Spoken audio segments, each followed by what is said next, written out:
Сәлеметсіздер ме достар? Бұл Хорлан. Парақшама қош келдіңіздер. Бүгін кішкене жіп туралы айтып кетсек, қалай қарайсыздар? Мынау қазіргі кездегі менің бар ассортиментім. Бұл әрине аз, фавориттер мұнда жоқ. Қазіргі таңда менің ең фаворитім мынау. Бұл этрофил. Мүмкін дұрыс оқымаған шығармын, этрофил деп айтылады. Бұл альпака люкс. Енді качествосы керемет. Бұл турецкий. Түркияда жасалған, бірақ Италия технологиясымен жасалған. Итальянский жіптерге келе береді. Мына жерде 100 грамм. Бір моток, то есть мына әр жіптерді бәрі бір моток. Тек қана мынадан басқасы. Бұл кішкентай 50 граммдық. 100 граммдық, мынаның бәрі 100 грамм, бір моток 100 грамм. Сол кезде 100 граммда бізде 100 метр. Составын қараңыздар. Составы 50% акрил, 25% альпака и 25% органик меринос, шерсть мериносы. Мына жерде бәрі жазылған, қалай жуу керек, не істеу керек екенін, стиралкаға салып жууға болмайды, отбеливатель қосуға болмайды, тек қана қолмен жуу керек, үтіктеуге болады деген нәрсе. И рекомендуемый спицы и крючок. Так, міне. Мұнда біз 5 пен 6-ның аралығында и крючок номер 5. Міне. Мына жерде жазылып тұр. Размері бәрі жазылып тұр. Негізі мынау күшті пряжа, маған ұнады. Соңғы кездері осы менің фаворитім болып жүр. Бұл пряжадан мен мынандай шапка тоқыдым. Міне, мынандай шапка тоқыдым.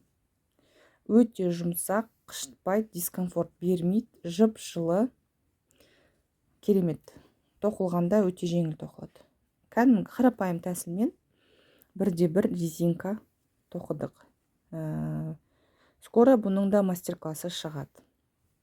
Жарайды, ары қарай кеттік. Нако. Негізі нако дейтін тоже өте жақсы. Жаңағы Турцияның шығатын пряжалар, жіптер керемет, маған ұнайды. Өте жақсы, тоже мен уже 10 жылдың арасында қолданып келе жатырмын нако. Негізі мен қатты жақсы көретін фирмалар ол Alize. Вот Alize'ні мен қатты жақсы көрем. Осы Alize'нің Lana Gold, Super Lana Maxi деген жіптері бар, өте керемет. Біздің Алматыға самый то. Жып-жылы, ешқандай скатышки болмайды, түсі кетпейді. Alize, содан кейін нако. Этрофилді мен биыл өзіме аштым. И прям керемет. Вот соған накоға айтып кетейін. Нако спагетти деп аталады. Бұл жерде 25% жүн, 75% премиум акрил. Бұл жерге бізге керек біздер 7 мен 8-дің аралығы и крючок номер 6. Мынау не деп түсінсеңіздер, бұл жерде 10 сантиметрлік өлшемде 8 петля, 18-15 ряд. Егер өсіп санайтын болсаңыздар. Бірақ негізі өзіңіз тоқып образец өлшеген дұрыс. Бұл да 100 грамм. Бұл жіп кішкене қатты қалыңдау болғандықтан, бұл 100 граммда 60 метр. Содан кейін нако спорт деген. Тоже өте керемет спорт вул. Керемет пряжа жіп. Бұл жер тоже 25% жүн, 75% премиум акрил. Бұл 100 граммда 120 метр. 120 метр. Көрдіңіз, мына жазылып тұр. Бұл жерде тоже 6,5-7 номер 5. Крючок номер 4-пен. 30 градуста жуу керек. Үтіктеуге болады. Отбеливатель қосуға болмайды. Мынау бір шапка, мысалы даже мына жерге жазып қойған, түріктер негізі молодец халық қой. Мына жерге жазып қойған, қараңыз, бір шапка мен шарфке 3 моток керек болады деп. Көрдіңіз бе? Осындайдың 3 мотогынан бір шапка, бір шарф шығады деп жазып қойыпты. Мына жерде 10 сантиметрлік квадратта 13 ряд, 17 ряд, 13 ілмек петля. Мынау екеуі бірдей, спорт вул екеуі бірдей. Тек қана түстері әртүрлі. Енді Ализеме көшейік. Ализе бұл өзіңіз білетін шығарсыздар, естіп жатқан шығарсыздар, өте популярный, атақты түріктердің жіптері. Мынау мегафил деп аталады. Суперлана мегафил и суперлана макси дегені болады. Бұдан төмен, жұқалау. Бұл жерде 100 граммда 55 метр. Енді составын көріп жіберейік. Составы бұл жерде 75% акрил и 25% жүн. Бұл жерде тоже бәрі, описаниясында бәрі жазылып тұрады. Любой пряжада осындай описание болуы қажет. Бұл жерде қолмен жуу керек, отбеливатель қоспау керек, бәрі қосылған. Мына жерде жазылып тұр. Мыналарды честно білмеймін. Үтіктеуге болады, то есть отпаривать етуге. Бұлай үтіктемейді, отпаривать еткенге. Стиральный машинаға жуылмайды. Жаңағы рекомендуемый спица 10 мен 12-нің аралығы. И тура сондай крючок размер. Бұл жерде міне 10 квадратта 7 петля мен 11 ряд. Егер осымен расчет жасайтын болсаңыздар, осы расчетпен алса болады, бірақ мен сіздерге өзіңіз образец тоқып, өлшеуіңізді сұраймын, себебі сіздің тоқығаныңызбен мына суреттегі расчет болмауы мүмкін. Бұл мегафилдан кардиган тоқса күшті болады. Шапкаға маған кажется, бұлар слишком толстой болып кетеді. Объемны. Мүмкін кто-то біреулер мүмкін объемны жақсы көретін шығар, бірақ мен бұдан кардиган тоққан жақсы көремін. Мен қазір салам сүйретін қандай кардиган тоқса болатын. Содан кейін мындай кид махер, көрдіңіз қандай разница. Неше түрлі пряжаны шығарады Ализе. Мынау супер тонкий. Мына осы Ализенің ішіндегі супер жұқа пряжа, кид махер. Бұл кішкентай мотокта весі бізде салмағы 50 граммда 500 метр. Көріп тұрсаңыз міне. Жұп жұқа, бұмен паутинка тоқиды.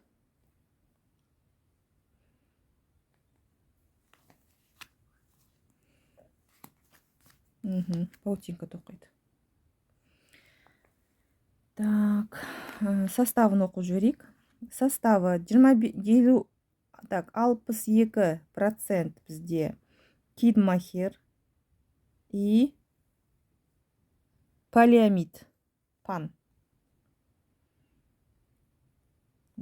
High quality, то есть высокое качество, высшее качество. То есть қолмен жуылады, отбеливатель қосылмайды, отпарить етуге болады. Спицын қараңыз, мында айырма несі, аралығы. Номер 2 мен 6-ның аралығында спицаларды қолдануға болады. Номер 2 мен 6. То есть паутинаны біз 6 мен тоқсақ, паутинка шығады. Или, мысалы, мен паутинканы 6 мен 7 мен тоқимын. Керемет шығады. Суретін қоямын қазір. И крючок. Крючок уже мына жерде 0,5 пен 3-дің аралығы. Так, келесі пряжа бізде мынау Ализе Слюриксом. Бұл 100% акрил, 100 грамм, 460 метр. Бұл жаңағы детский заттарға, украшение ретінде етегін тоқсаңыз күшті болады. Мына жерде 95% акрил, 5% металлик. Тоже бәрі жазылған. Рекомендуемый спица 2 мен 4-дің аралығы, крючок 1 мен 3. Даже мына жерде жазып қойған мына 10 квадратта бізде 24,5 петля, 35 ряд. Керемет жіп, маған ұнайды. Келесі бізде Ализе классик. Бұл біздің популярный жіптердің ішіндегі біреуі тоже 100% акрил, тоже жақсы пряжа, катышкасы болмайды, түсі ақпайды, өте әдемі түстері өте көп. И российский бізде менде бір арасында бір российский пряжа қалып қапты, северянка деп аталады. Бұл жерде 65% акрил, 30% шерсть и 5% верблюжья шерсть. Пряжа негізі жүпі өзі кішкене пушистый, көрдіңіз бе? Да, ворсинкалары бар, жуған кезде вообще пушистый болады. После отпаривания. ВТО. Влажно-тепловая обработкадан кейін бұл пушистый болады. Для пряжа для ручного вязания. То есть машинаға келмейді, тек қана қолмен тоқылады. Бұл жерде жазылған тоже 3,5 3 пен 5-тің аралығы. 5-тің аралығы. Спицы. Крючокты тура сондай. Тура сол сияқты бәрі жазылған. Қалай сақтау керек екенін бәрі жазылған. Мына жерде Камтекс Россия, Московская область бәрі жазылған. Негізі Камтекс өте жақсы. Тоже фабрика. Жіптері өте керемет. Хлопоктар вообще керемет. Осындай. Бүгін видео осындай болды. Мен енді сіздерге айта кетейін, қайдан пряжа заказ беремін. Мен негізі барахолкадан аламын, біздің Алматыда барахолкадан. Меланж KZ сайтынан заказ беремін. Рукоделие KZ сайтынан заказ беремін. Сізге пайдалы болды деп ойлаймын осы видео. Лайк басып, подписка жасап жіберіңіз. Сау болыңыздар.